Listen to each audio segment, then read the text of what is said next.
एक जंगल में शिव मंदिर के पास एक बड़े वृक्ष पर बाज पक्षी का जोड़ा रहता था। एक बार मादा बाज ने 2 अंडे दिए। उन अंडों से प्रकाश पैदा हुआ और 2 चूजे बाहर आ गए। दोनों चूजे बड़े ही तंदुरुस्त दिखाई पड़ रहे थे।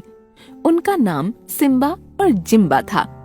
वो दोनों देखते ही देखते जवान हो गए और सभी दिशाओं में उड़ने लगे। एक बार जंगल में गर्मी बहुत बढ़ गई।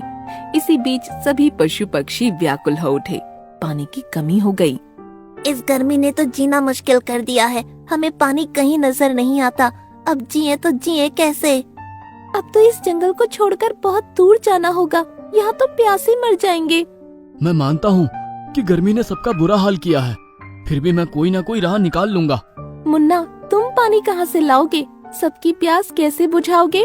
ऊपर वाला हम पर रहम खाएगा, हमारी मुश्किल को आसान बनाएगा। दूसरा बाज जिम्बा बहुत ही क्रोधी और जिद्दी था। उसे जब गुस्सा आता तो उसकी आंखों से चिंगारी निकलने लगती। उसे अपनी शक्ति पर बड़ा घमंड था। वो उड़ा चला जा रहा था। एक पेड़ की डाली उसके सामने आ गई और उसे गुस्सा आ गया। ए पेड़, अपनी डाल को हटा, मेरा गुस्सा बहुत खराब है। अरे भैया, गुस्सा क्यों होते हो? दूसरे भी रास्ते हैं तुम्हारे उड़ने के लिए। उस तरफ से उड़ते हुए निकल जाओ। क्यों मुझे परेशान कर रहे हो? मुझसे जबान लड़ा रहे हो, अंजाम बहुत बुरा होगा। जिम्बा ने एक बार गुस्से से पेड़ को देखा तो पेड़ में आग लग गई और वो झुलस गया। देख लिया मेरे गुस्से का अंजाम। पेड़ का काम हो गया तमाम। अब मुझसे जो टकराएगा जलकर राख बन जाएगा। इतना कहकर जिम्बा वहाँ से उड़कर चला गया। लेकिन धीरे धीरे पूरे जंगल में आग लग गई। सब प्राणी और पक्षी इधर उधर भागने लगे। बाज के बड़े बेटे सिम्बा ने आसमान की तरफ देखा और भगवान से फरियाद लगाई। उसकी आंखों से एक रोशनी निकली और अचानक बरसात होने लगी। देखते ही देखते आग बुझ गई और चारों तरफ पानी ही पानी फैल गया। गड्ढे और तालाब पानी से लबालब भर गए। सिम्बा आश्चर्य से सब कुछ देख रहा था। वो समझ गया कि उसके अंदर ईश्वर ने पानी बरसाने की शक्ति यानी कि जादू दे दिया है। सभी पशु पक्षी खुश होकर रहने लगे। सिम्बा के गुण गाने लगे। ये बात जिम्बा को अच्छी नहीं लगी।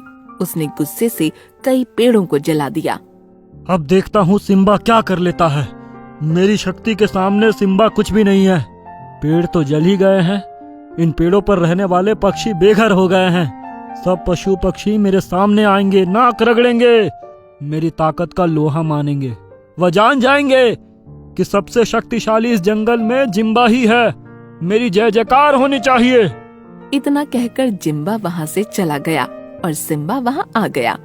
कई पशु पक्षी सिम्बा के सामने आ गए। सिम्बा भैया, देखो तुम्हारे भाई ने पेड़ों को जला दिया। हमारा आशियाना खत्म हो गया। अब हम क्या करें? सिम्बा को बड़ा दुख हुआ।